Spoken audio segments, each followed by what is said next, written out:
Hey, what's up, Rockstars? This is Alex Bourne coming at you from the Midwest, and today I wanted to talk about capos. What makes a good capo, how you use it, and address some of the misconceptions and myths that I found that people have about capos. They can be simple, and they can also be confusing at the same time. Okay? So, first let's start off with what makes a good capo. The one that I use is made by Shubb, S-H-U-B-B, and they are not paying me to tell you this, but what I like about these capos is that you have an adjustable tension on here. There are a lot of capos out there, most of them cheaper than the Shubb capo, that, like the clamp capos, are the ones that I'm talking about, that are cheaper, but they put like 1,000,000,000 pounds of pressure on your strings, and they usually pull them out of tune. So there's no excuse to be out of tune, but when you put them on, you basically have to retune your guitar if you want to be out of tune, or in tune, I mean. So that's kind of a pain in the butt with the clamp capos. So I don't recommend those. The other thing that I want to talk about is where's the right place to put a capo on the guitar. Before we do that, though, let me talk about if you get one of these, you want to adjust the tension so that it gives you, so that your strings don't buzz, but not too much that it pulls them out of tune. So just enough that your strings don't buzz and not too much that it pulls them out of tune. And you can do that with a capo like this. You can't do that with the clamp capos. Next issue is where to put a capo. Think about it this way. Put your capo in the same place you would put your finger, where the note sounds the best on the string. When you're playing guitar, and you put your finger, you want to put your finger in that sweet spot right behind the fret. You don't want to put it on the fret, because that kind of mutes it. You don't want to put it too far back, because then it just doesn't sound good. It kind of buzzes out.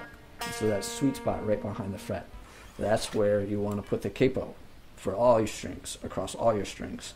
I see a lot of people, putting them on diagonal like this or like this, and maybe that does something special for you, but it doesn't do anything special for me. So right behind that fret, not right on top of it.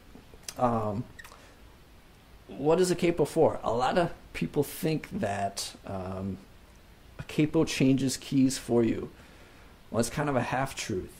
A capo is basically an extra finger that you can use to change what your open strings are.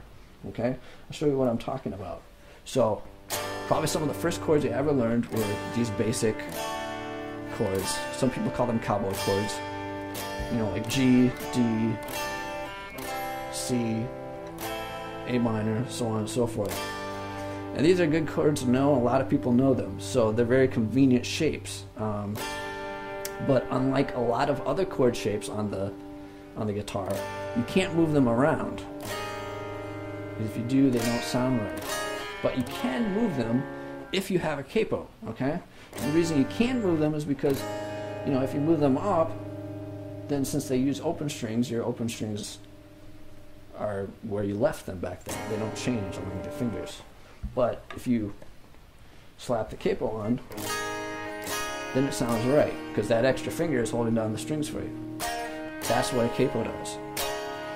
So, in that sense, it makes key changing a lot easier, because you can use the chord shapes in a different key. Okay? So, if a song is too high for a singer and they want to raise, say if it's too high. If it's too low for a singer and they want to raise the key of the song, then you can slap the capo on, and use the same chord shapes. That's what's easy about it. What's not easy is you kind of got to be thinking in two keys at the same time, okay?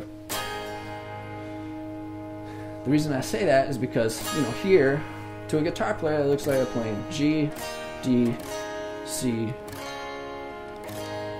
G, something like that. But to a piano player, well, they don't know the chord shapes. I mean, unless they play guitar. But if they don't, then they don't know the chord shapes you're playing. And So they only know what they hear, what gets to their ear, and what's getting to their ear is an A flat chord, an E flat chord, a D flat chord. That's what it sounds like to them. If they found those notes on the keyboard, it would be those chords.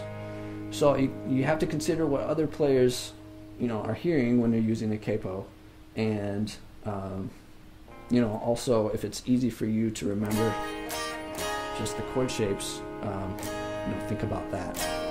So I hope that makes some sense.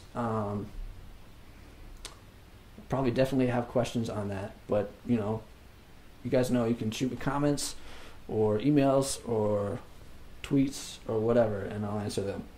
So let me know if you have any questions. I'm glad you watched this, and I hope to see you later. I'm Alex Bourne saying cheers.